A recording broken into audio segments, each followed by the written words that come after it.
अस्सलाम वालेकुम दोस्तों, उम्मीद करता हूँ आप सभी लोग खैरियत से होंगे। वापिस से स्वागत है आप लोगों का एक Q&A वीडियो में, जिसमें आपके द्वारा पूछे गए ज़रूरी सवाल रहते हैं। सऊदी अरब में अगर किसी को हुरूफ डाल दिया जाता है बिना बताए, ऐसा एक शख्स के साथ हुआ है, वो बता रहे हैं कि भाई मुझे बिना बताए हुरूफ डाल दिया जाता है, तो उसमें क्या-क्या अपडेट्स होते हैं मैं उसके बारे में बताने वाला हूँ। और बीएफएस के रिगार्डिंग भी लोगों का सवाल है, बिज़नेस वीज़ा के रिगार्डिंग कि बिज़नेस विज़िट लगना बंद हो गया है क्या? बिज़नेस वीज़ा के रिगार्डिंग ज़रूरी अपडेट जो शेयर करूँगा। इसमें ही कई लोग सवाल भी किए थे। और भी ज़रूरी सवाल लोगों ने पूछे हैं, जिसका जवाब इस वीडियो में दूँगा, तो वीडियो को शुरू से आखिर तक देखिएगा, ताकि आप लोगों को हर जो भी कन्फ्यूज़न लोगों का रहता है वो दूर होता है। तो आपका भी अगर दिमाग में ऐसा कुछ ख़्याल रहे तो वो भी दूर हो जाए। बाकी आपके भी कुछ कंसर्न डाउट रहें तो आप भी कमेंट करके पूछ सकते हैं।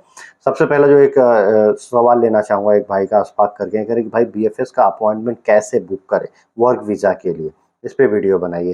देखिए, वर्क वीज़ा के लिए जो बीएफएस का अपॉइंटमेंट बुक करना होता है वो ऑफ़िस वाले बुक करते हैं। जिस ऑफिस का वकाला रहता है वही लोग अपॉइंटमेंट बुक करके देते हैं। प्रोसेस सेम होता है जैसे आप इंडिविजुअल का बुक करते हैं। ऑनलाइन पहले हम लोग कर लेते थे, कोई भी एनी टाइम कोई भी आदमी चाहे तो वो बुक कर लेता था वर्क वीज़ा का भी, लेकिन वो बाद में बंद कर दिया गया। अब खाली ऑफिस वाले ही अपॉइंटमेंट बुक करके देते हैं, फिर आपको जाना होता है, तो आपको टेंशन लेने की ज़रूरत नहीं है। वर्क वीज़ा जो भी है उसका अपॉइंटमेंट जिस ऑफिस पे आपका वीज़ा आया है वही बुक करके देंगे। एक भाई अफ़ज़ल खान ये कह रहे हैं कि भाई मेरा हुरूफ लगा दिया कफ़िल ने बिना मेरे मालूम के, बिना मुझे बताए। तो देखिए, ये कैसे होता है? मान लीजिए आप किसी कफ़िल के पास काम कर रहे हैं, 3 महीना हो गया, पहली बार गए, 3 महीना हो गया, 3 महीना आपने उसके पास से काम किया, इकामा नहीं बनाया, तो वो लोग जो है 3 महीना बाद अपने ज़िम्मेदारी से ये होने के लिए कि भैया कि हम अपनी ज़िम्मेदारी से भी मुक्त हो गए और आपको आपके उनके पास काम भी कराते हैं, भाई मेरे पास काम भी कर दो और मेरी ज़िम्मेदारी। आपको बताते नहीं कि भाई मेरा पैसा होगा, ये होगा, हम बता देंगे, और हुरूफ में डाल देते हैं। कई बार ये भी होता है, कई बार जो है इकामा बना देते हैं, इकामा बनाने के बाद जब उनको कुछ ऐसा प्रॉब्लम रहता है तो वो लोग जो है अपना दिमाग लगाते हैं कुछ काला-कानी करने के लिए, भाई चलो मैं दिमाग लगाता हूँ ताकि मैं इकामा के चार्जेज़ जो है बाद में जो रिन्यूअल के देने होते हैं वो देने से बच जाऊँगा। तो और उसके बाद से वो लोग चुपके से हुरूफ में डाल देते हैं कि आदमी हमारे पास काम नहीं करता है। सब इकामा वगैरह सब वैलिड है, वर्क परमिट भी वैलिड है, लेकिन वो लोग हुरूफ डाल देते हैं चुपके से कि आदमी हमारे पास काम नहीं कर रहा। अब इसके बाद से इकामा रिन्यूअल ये सब चीज़ों की, और कोई क्राइम करता है वो सब चीज़ों का ज़िम्मेदार मैं नहीं हूँ, ये खुद ही होगा और गवर्नमेंट देखेगी। ऐसा जो है कर देते हैं वो लोग अपनी ज़िम्मेदारी से बचने के लिए, पैसे बचाने के लिए, और इससे सामने वाले की ज़िंदगी बर्बाद हो जाती है, जैसा अफ़ज़ल खान भाई के साथ में हुआ है। लेकिन एक चीज़ आप वक़्त रखते रहते अगर पता लगा लेते हैं कि आपका जो है हुरूफ लगाया गया और गलत हुरूफ लगाया गया है, तो आप जो है कॉन्टैक्ट कर सकते हैं उससे और उसको कह के, नहीं तो लेबर कोर्ट में जा सकते हैं। देखिए, अगर 15 दिन हुआ है, 15 दिन के अंदर हो गए आपको हुरूफ लगाए हुए, तो आप जो है उस कफ़िल को बोलिए कि भाई मेरा 15 दिन के अंदर तुमने ये हुरूफ जो लगाए हो ये गलत लगाए हो, 15 दिन अभी नहीं हुआ, इसको कैंसिल करो। अफ़सर से कैंसिल कर देगा। उससे ज़्यादा दिन बाद आपको पता चला, आप लेबर कोर्ट में चले जाइए। लेबर कोर्ट में मामला लेके जाएँगे, दोनों आमने-सामने होंगे, फिर बातों का जो है ये होगा, सबूत रखे जाएँगे। फिर अगर वो उसने जानबूझ के गलती से आपके ऊपर हुरूफ लगाया है या जानबूझ के हुरूफ लगाया है आपको परेशान करने के लिए, वो सब चीज़ें उसको मानना पड़ेगा, हुरूफ कैंसिल करना पड़ेगा। एक भाई यहाँ समीम अकरम करके ये कह रहे हैं कि सर मैं 8 साल पहले जो है ड्राइवर वीज़ा पे सऊदी अरब गया था, लाइसेंस भी था जो एक्सपायर हो गया था। अब मैं दोबारा सऊदी अरब जा रहा हूँ, तो मेरा लाइसेंस दोबारा बनवाना पड़ेगा या वही रिन्यूअल हो जाएगा? तो देखिए, जो लोग भी जिनके पास सऊदी का लाइसेंस होता है, ओरिजिनल लाइसेंस उसके पास होता है, या लाइसेंस का कॉपी ही क्यों नहीं होता है, अगर एक्सपायर होगा तो वही लाइसेंस रिन्यूअल होता है। लेकिन वो आपकी जिस नए कफ़िल या नए कंपनी पे गए हैं, फिर उनके स्पॉन्सरशिप में वो आ जाता है, उनके अंडर स्पॉन्सरशिप और नया इकामा बनता है, वो चीज़ें अपडेट हो जाती हैं, लेकिन आसानी से फिर रिन्यूअल हो जाता है। नया बनाने वाला जो तामझाम होता था वो उतना से आपको नहीं गुजरना पड़ता है, उन सब सर्विसेज से बच जाते हैं। लेकिन बाकी जो है आपका नए स्पॉन्सर का डिटेल्स उस पे मेंशन होता है, नया इकामा वगैरह वो चीज़ें उस पे मेंशन हो जाती हैं। एक रॉकी भाई करके कह रही है, भाई मेरा भी मेडिकल हो गया है, मुसानद भी ओके है, वीज़ा निकल नहीं रहा है, लेकिन वीज़ा भी निकल गया है लेकिन वकाले के प्रॉब्लम हो रहा है। तो जी, डोमेस्टिक वीज़ा वालों को ये अपडेट है। तो मैंने पहले भी बताया है कि जितने भी डोमेस्टिक वीज़ा हैं उनका प्रॉब्लम आ रहा है वीज़ा लगने में, वीज़ा वकाला बनने में। मतलब मुसानद भी कभी-कभी हो जा रहा है, मुसानद हो गया, मेडिकल हो गया, सब चीज़ हो गया।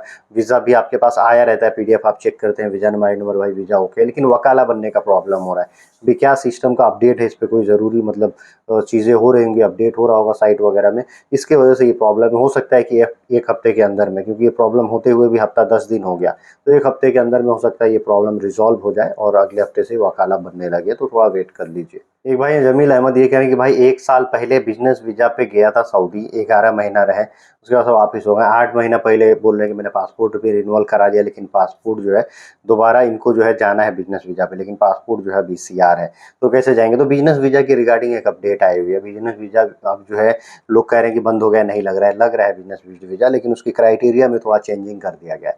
अब सऊदी अरब का बिज़नेस विज़िट वीज़ा आपको लेना है तो उसके लिए पासपोर्ट आपका ईसीएनआर होना चाहिए, इमिग्रेशन चेक नॉट रिक्वायर्ड, यानी पढ़े लिखे वाला पासपोर्ट। अब उसमें पढ़ाई लिखाई के भी जो क्राइटेरिया है वो भी निर्धारित की गई है। कम से कम बंदा ग्रेजुएट होना चाहिए, यानी अगर आप ग्रेजुएशन पास हैं, बीए एमए वगैरह किए हैं, मतलब बीए नॉर्मली ग्रेजुएट होता है, या उसमें बीकॉम वगैरह हो गया, बीए हो गया, ग्रेजुएशन की डिग्री अगर आपने कर रखा है, बीटेक वगैरह जो भी हो, ग्रेजुएशन की डिग्री रहेगी। उसके बाद से और जो उसके प्रोसेस जो पहले जैसे थे वही रहेंगे। नया जो चीज़ ईसीएनआर पासपोर्ट और ग्रेजुएशन की डिग्री, ये 2 चीज़ें और रिक्वायरमेंट हो गई एडिशनल, तब उनको बिज़नेस विज़िट वीज़ा दिया जाएगा। ये क्राइटेरिया बनाया गया, नहीं तो ईसीआर पासपोर्ट वाले या बिना पढ़े लिखे कोई भी बिज़नेस विज़िट वीज़ा लगा के सऊदी अरब चले जाते थे आराम से। लेकिन अब उसको गवर्नमेंट ने जो है थोड़ा उसमें चेंजिंग ला दिया कि भाई जो बिज़नेस विज़िट वीज़ा है तो उसी लोगों को मिले जो लोग लगे कि हाँ भैया ये बिज़नेस वाले हैं, ग्रेजुएट हो, ईसीएनआर पासपोर्ट हो, तो अब इसके बिना वीज़ा लगना मुश्किल है बिज़नेस विज़िट का। भाई फिरोज़ खान कह रहे हैं अस्सलाम वालेकुम भाई, क्या मैं छुट्टी जाने के बाद न्यू वीज़ा पर सऊदी अरब आ सकता हूँ? इकामा अगर वैलिड रहे तो मुश्किल तो नहीं होगा, गाइड कीजिए। देखिए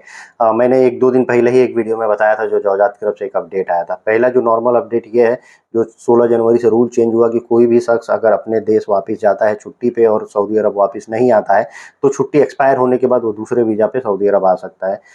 कोई दिक्कत नहीं है। लेकिन एक और अपडेट आई है कि उसमें ये बताया गया कि छुट्टी एक्सपायर होने के बाद से अगर आप नहीं जाते हैं, छुट्टी एक्सपायर हो गया, तो 6 महीने के अंदर में अगर आपका इकामा वगैरह भी वैलिड है तो वो भी जो है कैंसल कर दिया जाता है, ऑटोमेटिक जो है टर्मिनेट हो जाता है, ऑटोमेटिक कैंसल हो जाता है सिस्टम से, जवजात के सिस्टम से। तो जब इकामा आपका कैंसल हो जाता है उसके बाद से आप जाएंगे तो ज़्यादा अच्छा है।